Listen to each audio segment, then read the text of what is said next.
안녕하세요. 2024년 9월 26일 목요일 교과 나눔 시간에 오신 여러분들을 진심으로 환영합니다. 우리는 2024년도 제3기 마가복음의 마지막 교과 제13과 부활하신 주님에 대해서 살펴보고 있습니다. 기도드리고 오늘 목요일 교과 소지를 살펴보도록 하겠습니다. 기도하겠습니다. 하늘에 계신 저희들의 아버지, 부활하신 예수님께서 가라 온 세상을 향하여 라는 그 명령의 말씀을 순종했던 제자들을 기억합니다. 우리도 그 제자들이 기억한 그 말씀을 기억하고 예수님 말씀에 순종하고 오늘 이 시대에 살아가는 우리들이 온 세상을 향하여 가라는 그 명령에 순종하는 저희들 될 수 있도록 도와주시옵소서. 오늘 이 말씀을 살피면서 우리도 제자들과 같은 동일한 순종하는 마음이 생길 수 있도록 하여 주옵기를 간구하며 거룩하신 예수님의 이름으로 기도드렸습니다. 아멘. 감사합니다. 오늘 목요일 소지의 제목은 가라 온 세상을 향해입니다. 오늘 목요일 소지에서는 부활하신 예수님께서 제자들에게 부활하신 자신의 모습을 보여주신 이유와 그리고 부활한 이후에 어떤 사명을 주셨는지에 대해서 우리가 한번 살펴보도록 하겠습니다. 우리가 사복음서를 통해 볼 때에 예수님은 부활하신 이후에 제자들에게 여러 번 반복하여 나타나셨습니다. 개인적으로 나타나신 것을 제외하고서라도 제자들이 모여있는 이 마가의 다락방에서 2번, 그리고 갈릴리 산 위에서, 그리고 승천하실 때의 감람산에서 나타나셨습니다. 지도에서 별표로 표시된 장소에서 예수님께서 제자들인 모인 장소에 부활하신 자신의 모습을 드러내셨습니다. 자, 그러면 왜 예수님은 반복하여 나타나셨을까요? 그것은 제자들에게 재림에 대한, 부활에 대한 확신을 심어주기 위해서입니다. 우리가 살펴본 것처럼 마리아가 예수님의 부활 소식을 전했음에도 불구하고 제자들을 믿지 못했습니다. 심지어 도마는 자기를 제외한 다른 10명의 제자들이 마가의 다락방에서 부활하신 예수님을 만났다라고 말하였지만 도마는 예수님의 부활을 믿지 않았습니다. 그래서 예수님은 제자들에게 부활의 확신을 심어주기 위해서 반복하여 보여주셨다는 것을 알 수가 있습니다. 이에 제자들은 자신의 눈으로 부활하신 예수님을 목격했기 때문에 절대로 의심할 수가 없었습니다. 결국 제자들의 믿음은 어떤 환상에 기초한 믿음이 아니라 실제에 기초한 믿음을 가졌다라고 볼 수 있는 것입니다. 그리고 예수님은 제자들에게 나타나 사명을 허락하셨습니다. 그것이 바로 가라 온 세상을 향해 라는 제자들을 향한, 우리들을 향한 복음의 대사명입니다. 우리가 너무나 잘 알고 있는 이 마태복음 28장 19절에서 20절에 있는 말씀입니다. 이 사명은 갈릴리에 있는 산에서 말씀하셨습니다. 마가복음 28장 19절부터 보며 그러므로 너희는 가서 모든 족속으로 제자를 삼아 아버지와 아들과 성령의 이름으로 침례를 주고 내가 너희에게 분부한 모든 것을 가르쳐 지키게 하라. 볼지어다 내가 세상 끝날까지 너희와 항상 함께 있으리라 하시니라. 예수님께서 제자들은 온 세상에 가서 모든 사람들에게 복음을 선포하는 사명을 주셨습니다. 예수님은 그 사명을 감당할 증인으로 제자들을 그리고 우리를 부르신 것입니다. 영겁의 교훈에는 이렇게 기록되어 있습니다. 증인으로 부르심. 예수께서는 당신에게 보고 들은 것을 세상에 선포하는 증인으로 내보내기 위하여 제자들을 부르셨다.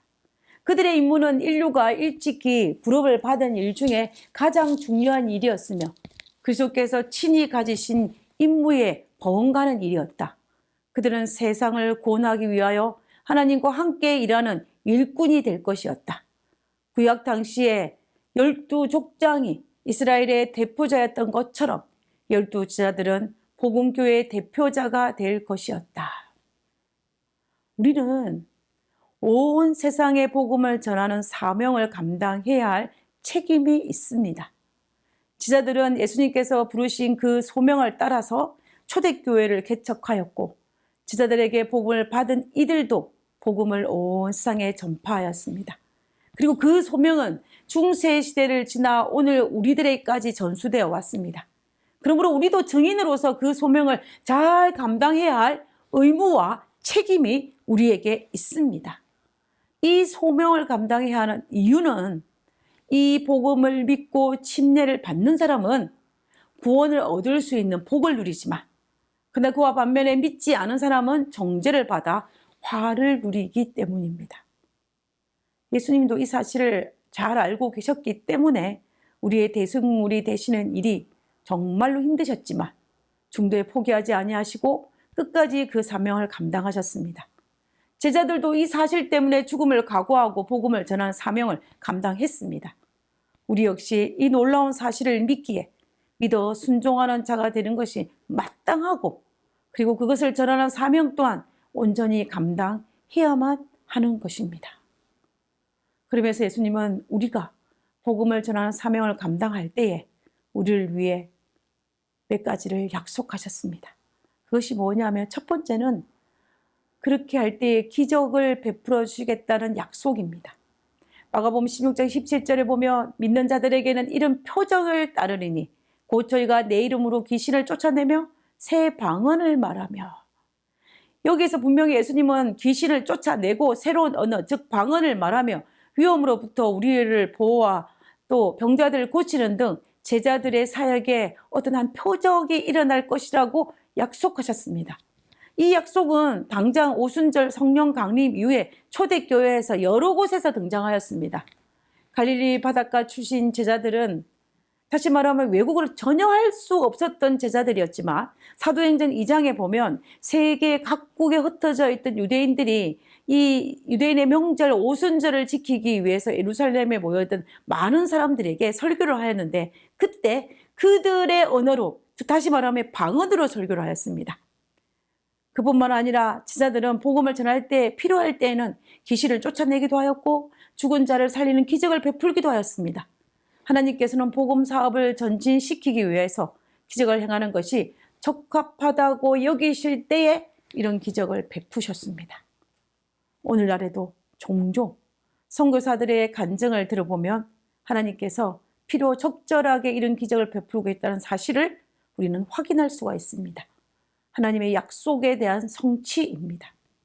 그다음에 두 번째는 우리를 보호하여 주신다는 약속입니다. 마가복음 16장 18절에 뱀을 집으며 무슨 독을 마실지라도 해를 받지 아니하며 병든 사람에게 손을 얹은즉 나으리라 하시더라. 오늘 교과에서를 소개하고 있는 것처럼 혹자들은 뱀을 집어도 독을 마셔도 죽지 않고 병든 사람의 손을 얹으면 낫는 그 기적을 베풀어야만이 진짜 선교사이고 진짜 믿음 있는 자라고 주장하는 사람도 있다는 것입니다. 그러나 이 성경의 이 의미는 예수님께서는 선교활동 중에 만나게 되는 많은 위험으로부터 우리를 보호하여 주시겠다는 약속입니다. 우리가 사도행전 28장에 보면 바울이 선교 여행 중에 이런 경험을 한 적이 있었습니다. 바울이 제수의 몸으로 배를 타고 로마로 이송하고 있을 때 태풍을 만나서 멜레네 섬에 머문 적이 있었습니다. 그때 날이 추워서 모닥불을 피웠는데 그때 일어난 한 사건입니다. 사도행전 28장 3절부터 보겠습니다. 바울이 한 번 나무를 거두어 불에 넣으니 뜨거움으로 인하여 독사가 나와 그 손을 물고 있는지라. 토인들이 이 짐승이 그 손에 달림을 보고 서로 말하되 진실로 이 사람은 살인한 자로다. 바다에서는 그가 구원을 얻었으나 공의가 살지 못하게 하심이로다 하더니 바울이 그 짐승을 불에 떨어뜨림에 조금도 상함이 없더라. 하나님께서 태풍 속에서 바울을 보호해 주신 것처럼 독사의 위협에서도 바울을 보호하여 주신 것입니다. 이 일로 말미암아 이 섬의 토인들에게 신속히 복음을 전할 수 있었습니다. 이 기별은 하나님께서는 우리가 살아갈 때 수많은 위험에서 보호하여 주시겠다는 하나님의 약속입니다.